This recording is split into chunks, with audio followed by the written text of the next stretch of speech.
경찰은 핏자국을 따라 그의 동선을 파악하는데요.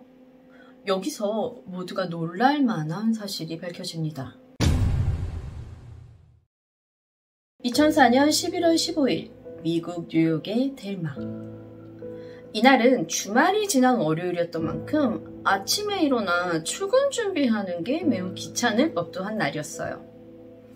델마에 거주하고 있던 52살의 남성 피터 포코는 평소 매우 성실했던 사람인 만큼 이날 역시 여느 때와 다름없이 게으름 부리지 않고 아침 일찍 일어나 출근 준비를 했죠. 간단한 샤워와 면도, 양치를 마친 후 집안 이곳저곳을 돌아다니며 정리를 했고 아래층에 부엌으로 내려와 지난밤 미처 정리하지 못한 그릇들을 설거지하기 위해 식기세척기를 돌렸고 회사에서 먹을 점심을 위해 도시락을 쌌어요. 잠시 신문을 가지러 가기 위해 밖으로 나갔는데 잠깐 나간 이 사이 자동 잠금 장치로 인해 현관문이 잠겼고 열쇠를 숨겨놓은 화분을 들어 열쇠를 찾아 문을 열고 다시 집으로 들어왔죠. 그때였어요. 갑자기 심한 어지럼증을 느낀 피터가 그대로 바닥에 쓰러져 버렸고 그렇게 사망하게 되는데요. 이 사건 어딘가 이상합니다. 분명 피터는 전날 밤 도끼로 공격을 받아 이미 사망한 상태였기 때문입니다.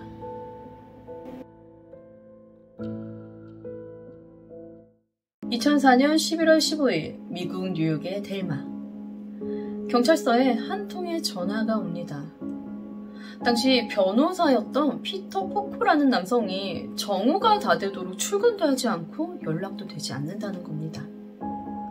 평소 매우 성실해서 단 한 번도 지각이란 건 하지 않았고 오히려 출근 시간보다 훨씬 일찍 출근해 직원들과 인사를 나누던 사람이었는데 이날은 정오가 훌쩍 넘은 시간까지 아무 연락도 없이 출근을 하지 않았다는 거예요. 동료들이 집에 전화해봤는데 집은 전화도 안 받고 심지어 그의 아내의 회사에 연락을 했는데 그의 아내도 아무 연락 없이 출근하지 않았다는 겁니다. 무슨 일이 생긴 것 같으니 그의 집을 확인해달라는 요청이었죠. 당시 20년 경력의 살인사건 전문이었던 베테랑 형사 크리스 바울리 씨는 신고를 받은 집으로 출동하면서 그 집의 인적 사항들을 확인해 보는데요. 이 집? 아는 집입니다. 한 2년 전쯤 이 집에서 노트북 도난 사건이 있어서 그때 자신이 그 사건을 해결했던 집이었어요. 차트를 보니 그때 살던 그 가족이 그대로 살고 있었죠. 크리스 형사와 경찰이 피터 포코의 집으로 도착을 하는데요. 현관에 집 열쇠가 꽂혀져 있는 덕분에 쉽게 집 안으로 들어갈 수 있었습니다. 그런데 집 안에 들어서자 현관 바로 앞에 피운덩이 위에 쓰러져 사망한 피터를 발견하게 됩니다. 집 안은 온통 피로 도배되어 있었어요. 경찰은 급히 의료진을 불렀고 집안 수색을 하게 되는데요. 2층 피터의 방 안 침대 위에 끔찍한 상태로 누워있는 피터의 아내 조안을 발견합니다. 두개골이 벌어져 뇌가 보일 정도의 치명상을 입었음에도 다행히 조안은 아직 숨이 붙어있는 상태였었고 바로 구급차로 이송합니다. 경찰은 이 방 안을 조금 더 둘러보는데요. 안에 조안이 발견되었던 이 침대가 엄청난 양의 피로 젖어 있었고 침대 뒤편의 벽에도 피가 뿌려져 있었어요. 그리고 침대 밑 바닥에서 그들을 공격할 때 썼던 것으로 보이는 피 묻은 도끼를 발견합니다. 자, 그렇단 소리는 이 두 부부는 지난밤 도끼로 인해 살해당했다는 소리가 되는데요.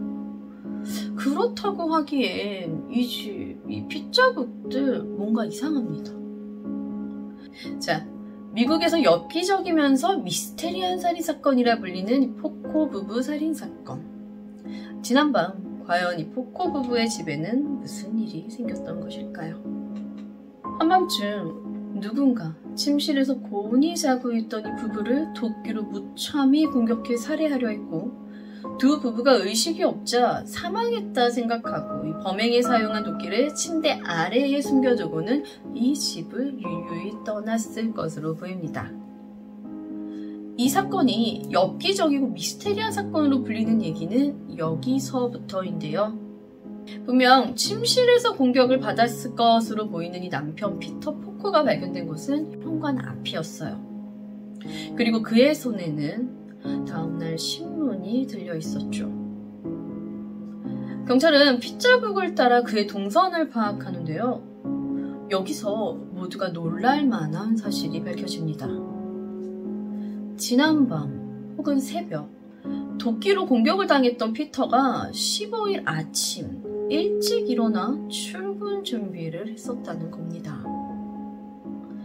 침대에서 일어나 화장실을 사용하고 욕실에서 간단한 샤워를 했으며 세면대에서 양치를 하고 거울을 보며 면도를 했죠. 이후 1층 부엌으로 내려간 피터는 식기들을 세척기에 넣었고 자신이 먹을 점심 도시락을 직접 쌉니다. 심지어 아들의 주차 위반 딱지 비용을 내기 위해 수표에 사인까지 했어요. 신문을 가져오기 위해 집 밖으로 나왔다 현관문이 잠겨버렸고 평소 아내의 조안이 자신의 현관문 키를 화분 밑에 둔다는 사실을 알고 있던 피터가 화분 밑 키를 꺼내 다시 현관문을 열고 집 안으로 들어섰고 이후 쓰러져 사망하게 되었다는 겁니다. 무려 도끼로 16번이나 찍힌 상태로 말이죠. 피터의 시신은 참혹했어요. 16번의 도끼 공격이 모두 머리에 집중되어 있었고 그로 인해 두개골이 관통되었고 턱이 거의 제거가 되어 머리가 달랑달랑 거리고 있던 상태였다고 합니다. 이 상태로 평소와 다름없이 출근 준비를 하고 간단한 집안일까지 했으며 심지어 수표에 사인을 한다던가 현관문 키를 직접 찾아내 문을 열고 들어가는 등의 인지 행동을 보였다는 겁니다. 정말이지 믿기 힘든 사건인데요. 자, 그렇다면 이 충격적인 살인사건, 과연 누가 왜 이 포커 부부를 이렇게까지 잔인하게 살해하려 했던 것일까요? 경찰이 집안을 둘러봤을 때 집 사방이 피의 흔적들로 가득하긴 했지만 이게 강도에 의한 살인으로 보이진 않았다고 해요. 강제 침입의 흔적은 없었고 집은 깨끗했어요. 서랍을 열어 뒤진 흔적도 없었고 심지어 부엌에 떡하니 아내 조안의 지갑이 올려져 있었는데 그 안의 내용물 역시 없어진 것이 없다고 합니다. 경찰은 용의자들을 추려내기 시작하는데요. 총 4명의 용의자가 수사선상에 올라요. 당시 변호사였던 피터가 한 양육권 소송에서 패소하게 되었는데 그 일로 소송인이 피터에게 복수를 다짐했었다는 사람이 있었어요. 하지만 이 사람은 사건 당시 그날 알리바이가 확실했었고 일단 제외됩니다. 다음은 피터의 삼촌이었는데요. 피터의 삼촌은 범죄 조직에 몸을 담고 있던 사람으로 피터가 삼촌과 그 패거리들을 밀고 하는 것을 심각하게 고민 중이었던 상태였다고 해요. 자, 그래서 그들이 피터를 살해하려 한 것이 아니었을까 했지만 당시 삼촌, 그 당사자가 감옥에 있었고 이 삼촌 역시 일단 지켜보기로 합니다. 이렇게 2명의 용의자의 알리바이가 확실하게 되면서 경찰은 남은 2명의 용의자를 가장 유력한 용의자로 의심하게 되는데요. 이 2명은 바로 포커 부부의 2 아들이었습니다. 첫째 아들 조나단은 당시 23살의 해병으로 사우스 캐롤라이나에서 복무 중이었고 둘째 아들 크리스토퍼는 집에서 약 3시간 정도 떨어진 로체스터 대학에 다니고 있던 21살의 학생이었습니다. 그들이 용의선상에 오른 가장 결정적인 이유는 이 집엔 경보장치가 설치되어 있었는데 사건이 있던 그날 밤 누군가 비밀번호를 눌러 일부러 경보장치를 껐다는 사실이 확인됩니다. 이 경보장치의 비밀번호를 아는 사람이 포커 부부와 그의 2 아들뿐이었다는 거죠. 자, 이런 점으로 미뤄 경찰은 이 사건은 내부의 소행이라 의심을 하게 되었고 포커 부부의 2 아들이 유력한 용의자로 지목됩니다. 경찰은 이 두 용의자 중 누가 범인일지 확인하기 위해 조안이 이송된 병원으로 가 그녀를 만나 간단한 질문을 하기로 하는데요. 이 사건 당일 신고를 받고 현장에 출동했던 형사 크리스는 병원에 찾아가 의료진이 조안에게 산소 마스크를 씌우려고 할 때 그녀의 옆에 무릎을 꿇고 마주보며 혹시 첫째 아들 조나단이 이 일을 저지른 것일까요? 를 물었고 뇌가 보일 정도의 치명상을 입은 상태였음에도 불구하고 이 조안이 머리를 흔듭니다. 그럼 둘째 아들 크리스토퍼의 이름이 나오자 조안이 고개를 끄덕였다고 해요. 조안은 대수술을 받고 회복 기간에 걸쳐 기적적으로 살아남았고 일상생활이 가능해집니다만 3번의 도끼 공격을 받은 조안은 뇌가 보일 정도로 두개골이 열려져 있는 상태였었고 턱이 부러져 있었단 말이에요. 이 사고로 조안은 치아와 한쪽 눈을 잃게 됩니다. 마침 크리스토퍼가 해당 사건을 취재하던 기자로부터 전화를 받고 자신의 부모님의 일이라는 걸 알았다며 집으로 돌아와 있는 상태였고 크리스토퍼는 12시간의 대수술을 하는 어머니의 곁을 지키고 있는 중이었습니다. 경찰은 조안의 수술이 끝나고 의식을 되찾자 둘째 아들 크리스토퍼를 연행해 신문을 시작합니다. 크리스토퍼는 당연히 자기가 아니라고 우겨댔죠. 자신은 그날 기숙사에서 잠이 들어 그곳에서 잠을 잤다라고 우겨대는 거예요. 하지만 경찰은 수사 끝에 그가 여러 CCTV에 찍힌 영상을 확인했고 통행 요금을 받는 직원 2명이 그의 노란색 지프차를 밤 시간대에 목격했다는 증언을 확보합니다. 경찰이 확인한 영상을 토대로 그의 그날 행적을 따라가 보자면요. 11월 14일 밤 10시 30분에 학교에서 차가 떠났고 11월 15일 새벽 2시 14분에 포코 부부의 집에 설치된 도난 경보기가 잠시 울렸다 꺼졌으며 4시 59분 전화선이 끊겼고 오전 8시 30분 노란 지프차가 다시 캠퍼스로 돌아옵니다. 이뿐만이 아니에요. 이웃 주민이 새벽 4시쯤 회사에 출근을 하면서 피터의 집 앞에 있는 노란 지프차가 세워져 있는 것을 보고는 저 집 아들 왔구나 라고 생각했다는 증언도 확보합니다. 또한 경찰은 사건 현장을 확인하던 중 창문에 구멍 하나를 발견하게 되는데요. 아마 이 구멍이 크리스토퍼가 강도로 보이게 하기 위해 직접 냈을 것이라고 추측했고 깨져있는 경보기 역시 비밀번호를 눌러 끈 것을 감추기 위해 일부러 깬 것이라고 추측했어요. 그렇게 2005년 11월 4일 둘째 아들 크리스토퍼가 포코 부부 살인 및 살인미수 사건의 범인으로 기소됩니다. 포코 부부의 둘째 아들 크리스토퍼. 사실 크리스토퍼는 굉장히 문제가 많은 아들이었는데요. 어릴 적부터 집안의 물건들을 형인 조나단의 이름으로 이베이에 올려 판매를 했었다고 해요. 처음 얘기에 나왔던 사건 2년 전 20년 경력의 베테랑 형사 크리스가 해결했었다는 그 노트북 절도 사건도 사실 크리스토퍼가 저지른 일이었었죠. 그렇게 집에서 노트북, 카메라 등 집안 물건들을 닥치는 대로 몰래 훔쳐 이베이에 팔던 이 크리스토퍼는 대학에 들어갈 즈음 자신의 성적표를 위조해 로체스테 대학에 입학을 하게 돼요. 하지만 성적 위조로 들어가서 얼마나 따라갈 수 있었겠어요. 결국 낙제를 해서 학교에서 유급당하게 되었고 다음 해에 재입학을 하죠. 그러고 있는 동안 아버지인 피터 포커의 사인을 위조해 3천에서 4천만 원을 대출받아 경비로 사용했고 이 돈으로 지금 타고 다니는 노란 차, 이 지프 랭글러를 구매해 끌고 다니던 아들이었어요. 그런 그가 부모님과 갈등을 겪게 되는데요. 그간의 거짓말과 위조 사실들을 결국 아버지인 피터가 알게 되었고 피터는 아들 크리스토퍼를 집으로 불러 추궁을 하죠. 자, 그럼 이날이 사건의 그날이냐? 또 그건 아니에요. 이날 피터는 크리스토퍼에게 나와 엄마는 여전히 널 사랑하고 지금까지의 잘못은 모두 덮고 앞으로 살아갈 미래에 대해 우리 함께 생각해보자며 오히려 토닥여 주었다고 합니다. 그렇다면 갈등도 모두 사라졌는데 크리스토퍼가 부모님을 굳이 살해할 이유가 있었을까요? 크리스토퍼가 기소된 이후부터 재판까지 수많은 이야기가 엎치락뒤치락하며 이 사건은 엽기적이고 미스테리한 사건 외에 또 다른 수식어가 하나 더 붙게 되는데요.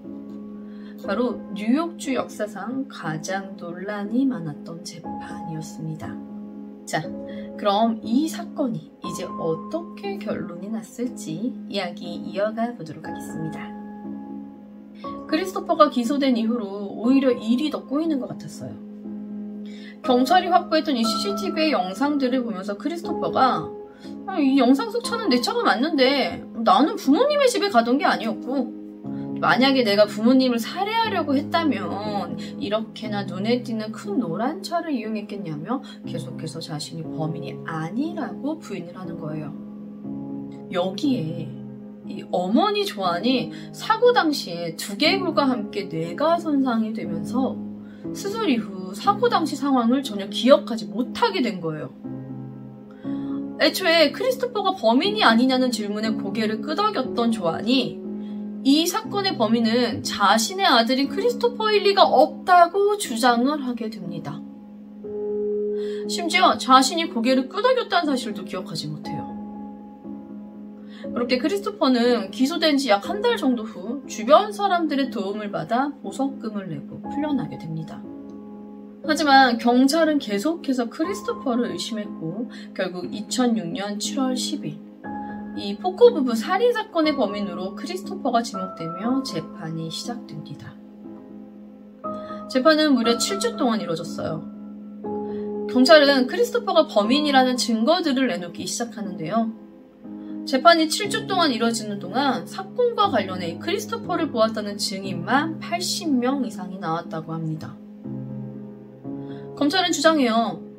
그간 크리스토퍼는 집안의 물건들을 훔쳐 이베이에 파는 절도 행위를 계속해왔으며 성적을 위조해 대학을 들어간 것도 모자라 아버지의 사인을 위조해 학자금 대출과 은행 대출 등으로 차를 사는 등 사치스러운 생활들을 계속해왔었고 우리와 함께 미래를 그려보자는 아버지와는 달리 이 어머니 조안은 크리스토퍼에게 네 아버지와 나는 너의 거짓말에 너무 화가 났다며 아빠는 신경쇠약을 일으키려고 하고 있어 라는 내용의 메일을 보내기까지 했다.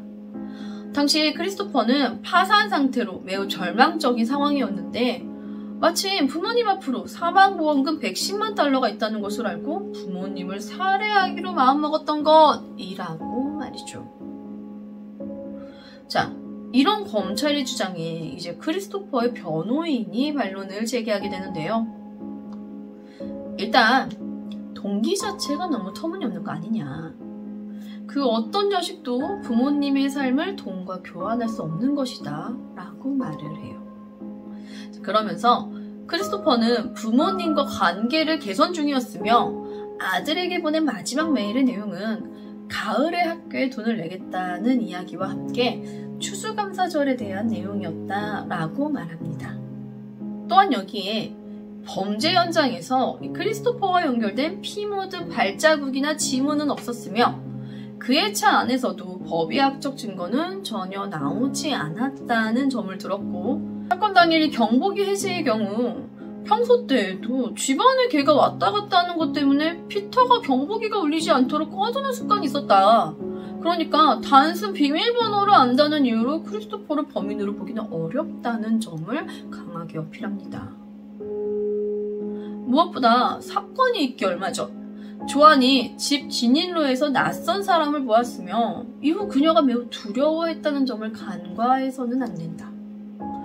범죄 조직에 있던 피터의 삼촌 그리고 피터에게 복수를 다짐했던 다른 용의자도 분명 존재하는 부분이다 라며 당시 상태가 온전치 못한 조안의 끄덕임 하나로 크리스토퍼를 범죄로 연결시키는 건 이건 경찰의 악의적인 상상력으로 그가 범인이라고 5분 만에 결정나버린 매우 억울한 사건이다 라고 주장합니다. 사실 경찰이 조안의 끄덕임을 매우 중요한 증거로 봤던 이유가 단순히 변호사의 말처럼 생사를 오가던 조안이 그저 고개를 움직였을 것으로 보기엔 당시 그녀의 상태가 놀랍도록 온전했기 때문이었는데요. 의사가 목과 몸을 바로 하라는 말에 조안이 그 지시를 따랐고 팔을 올려보라 하자 역시나 팔을 올려보았다고 합니다. 이 모든 건 그날 그곳에 있던 모든 사람들이 목격했던 장면이었죠.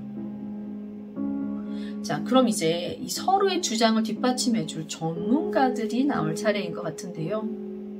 먼저 그날 그 병원에서 있었던 일들에 대해 조안을 치료했던 신경학자 마리 박사는 간단한 명령을 따르는 것과 기억을 다루는 건 뇌의 다른 부분이라고 설명하며 이 간단한 명령을 따르는 부분은 손상되지 않았기 때문에 지시에 따라 움직일 수 있었고 어쩌면 조안은 단순히 크리스토퍼라는 이름에 반응했을지도 모른다고 증언합니다. 자, 다음 전문가는 법의학 병리학자입니다. 이 병리학자는 크리스토퍼에게서 범죄 현장의 혈액을 단 한 방울도 발견하지 못했다고 증언합니다. 집을 떠나서 그의 옷, 그의 신발, 그의 차, 그 모든 곳에서도 말이죠. 이에 대해 검찰은 크리스토퍼는 옷을 갈아입을 충분한 시간이 있었고 수의학을 전공하던 크리스토퍼가 혈흔에 의한 오염을 피하는 방법은 충분히 훈련받았을 것이라고 주장해요. 또한 남은 용의자들에 대해선 이미 모든 확인이 끝난 상태라는 점도 지적합니다. 반면 이 변호인은 크리스토퍼를 범죄와 연관짓는 법의학 증거가 전혀 없다는 사실을 기억해달라며 배심원들에게 최후의 변론을 합니다. 피터 포크 살인사건의 범인으로 지목된 크리스토퍼. 그와 관련해 변호사와 검찰의 주장 모두 팽팽한 가운데 과연 이 사건은 어떻게 결말이 나게 되었을까요? 7주간의 재판이 무색하게도 배심원단이 판결을 내리는 데는 6시간도 걸리지 않았습니다. 이 판결에 조안의 끄덕임은 전혀 영향이 없었죠. 2006년 8월 크리스토퍼 포코는 아버지 피터 포코 살인 및 어머니 조안 포코의 살인 미수로 징역 50년형을 선고받게 됩니다. 이번 이야기는 피터 포코 살인사건이었는데요. 제가 초반에는 포코 부부 살인사건이라고 얘기했었는데 이 사건을 포코 부부 살인사건이라고 부르더라고요. 그런데 사실상 남편 피터 포코만 사망했기 때문에 이 사건은 피터 포코 살인사건이라 부르는 게 맞는 것 같아요. 이 사건에 대해서 수식어가 굉장히 많아요. 아까 언급했던 엽기적이고 미스테리한 사건, 뉴욕주 역사상 가장 논란이 많은 재판과 더불어 살아있는 시체 사건이라고 불리기도 하는데요. 이 사건이 엽기적이고 미스테리하다고 불리는 이유는 딱 그 부분이에요.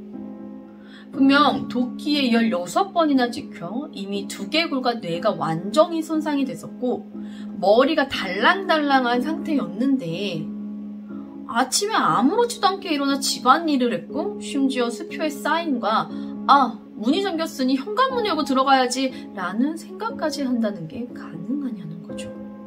그래서 이 사건은 전날 이미 사망한 사람이 무의식적으로 일어나 집안일과 출근 준비를 했다는 살아있는 시체 사건으로 인터넷에 한동안 사진이 돌아다녔던 적이 있었어요. 근데 그런 것만큼 또 되게 국내에서 많이 알려지지는 않았던 사건인 것 같아요. 그리고 이 사건이 뉴욕주 역사상 가장 논란이 많은 재판이라고도 불리는데 증거가 확실하죠. 일단 CCTV나 증인이 너무 많으니까. 그럼에도 불구하고 일단 피해자이자 유일한 목격자이자 생존자인 이 어머니 조안이 얘가 범인이 아니다라고 주장을 해주고 있는 부분이 가장 크고 그 피가 낭자한 현장에 있었다 왔음에도 크리스토퍼의 발자국, 지문은 물론 크리스토퍼의 차, 옷, 신발 등 그 어느 곳에서도 과학적으로 그가 현장에 있었다고 밝혀낼 만한 것이 없다는 거예요. 그러다 보니까 이 사건의 범인이 정말 크리스토퍼가 맞느냐라는 의문점이 남는 사건이라고 합니다. 마지막으로 크리스토퍼의 재판 기간 동안 어머니 조안이 계속해서 증인으로 참석하게 되는데 그때마다 아들 크리스토퍼가 어머니의 손을 잡고 함께 동행했다고 해요.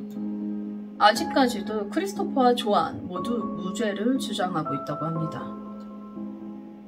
이 부분에 있어서 조금 말이 있는데, 어쩌면 조안이 아들을 범인으로 만들 수 없어서 어차피 남편 피터는 이미 죽었으니까 그날의 목격자는 자기뿐이잖아요. 그래서 기억이 안 나는 척하며 아들의 범죄 사실을 덮어주고 있는 것은 아닌가라는 얘기가 함께 돌고 있습니다. 자, 그럼 여러분들의 생각은 어떠실지 궁금한데요. 검경이 찾아낸 CCTV와 증인, 증거들로 봐 크리스토퍼가 범인이 맞다고 생각하시나요? 아니면 이 크리스토퍼와 변호인의 주장처럼 이건 검경의 억측이며 아직 용의자가 남아있는 만큼 다른 사람이 범인이라고 생각하시나요? 이런 논란 중에서도 크리스토퍼는 아직도 교도소에 수감 중이라고 합니다. 2004년 11월 15일 미국 뉴욕주 델마에 거주 중이던 포커 부부가 새벽 누군가에게 도끼로 무참히 살해당하는 사건이 발생하는데요. 범인은 부부의 둘째 아들로 밝혀지게 되지만 유일한 생존자이자 목격자인 아내가 갑자기 진술을 바꾸며 범인의 진위 여부에 논란이 남게 되는데요.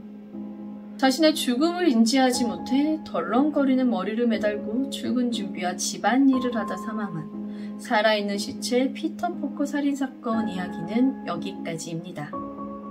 저는 뉴스패치의 유스였습니다. 감사합니다.